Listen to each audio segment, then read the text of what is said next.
السلام عليكم اصدقائي. النهارده معانا في الفيديو تحليه الفواكه، وصفات مختلفه، سموزي الفواكه وايس كريم، اسرع ايس كريم تقدري تعمليه. ما تنسيش تعملي لايك للفيديو، وما تنسيش تفعلي الجرس عشان يوصلك كل يوم افكارنا الجديده ووصفاتنا السهله والسريعه. وتابعي لاخر الفيديو عشان تشوفي كل الوصفات اللي معانا. اول وصفه معانا هنا نوع فواكه موجودة عندك بتكون مثلجة، لازم تكوني حطاها في التلاجة تتلج، سواء بقى فراولة وقطع من البنجر المسلوق والزبادي والحليب والعسل الأبيض والفانيليا. هتضيفيهم كده في الخلاط وهتخلطيهم. طبعا الفواكه هتكون مجمدة بالشكل ده كده، سهلة جدا وسريعة. وهتزينيها بجوز الهند والنعناع، أوراق النعناع. برضو معانا هنا وصفة آيس كريم، معانا موز مثلج وخوخ مثلج وحليب وفانيليا وعسل ابيض. بعد كده هنخلطهم كويس جدا في الخلاط بالشكل ده كده.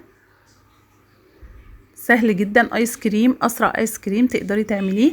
الوصفه اللي بعد كده معانا الكاجو، مكسرات الكاجو هننقعها ليله كامله في الميه، وبعد كده هنصفيها ونضيفها في الخلاط، ونضيف عليها كوبايه من الميه ونص كوبايه عسل ابيض او سكر زي ما تحبي. هتخلطيها كويس في الخلاط، وبعد كده هتضيفيها في مكعبات التلج وتضيفيها في الفريزر لحد ما تجمد معاكي. وبعد ما تجمد هتضيفي لها معلقتين من الحليب او الكريمه، وهتخلطيها في الخلاط بالشكل ده كده. هتطلع ايس كريم، اسرع ايس كريم والذ ايس كريم. الوصفة اللي بعد كده معانا الافوكادو متقطع وجاهز ومثلج. هنضيف عليه نص كوباية عسل ابيض، معلقتين كبيرة من الكاكاو البودر والزبادي والفانيليا، وهنضرب كويس جدا. هيبقى معاكي احلى ايس كريم بالشكل ده كده. وهتزينيه بقى بالمكسرات المفرومه وجوز الهند بالشكل. الوصفه اللي بعد كده معانا الافوكادو، وهنضيف عليه معلقتين من الحليب، معلقتين من السكر والفانيليا.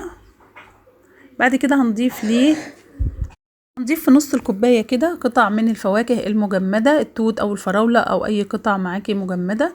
هتزينيه بالفراوله او الفواكه وبالعسل الابيض من فوق بالشكل ده كده. معانا الوصفه اللي بعد كده موز مثلج وكيوي او افوكادو زي ما تحبي، ومعاهم زبادي وعسل ابيض وفانيليا، وهتضربيهم بالحليب بالشكل ده كده. افكار جديده وجميله وسهله جدا. معانا هنا الموز مثلج ومعاه ايس كريم شوكولاته وزبادي او كريمه معلقتين وعسل ابيض وفانيليا. هنضربهم كويس جدا. ان شاء الله الفيديو يعجبكم.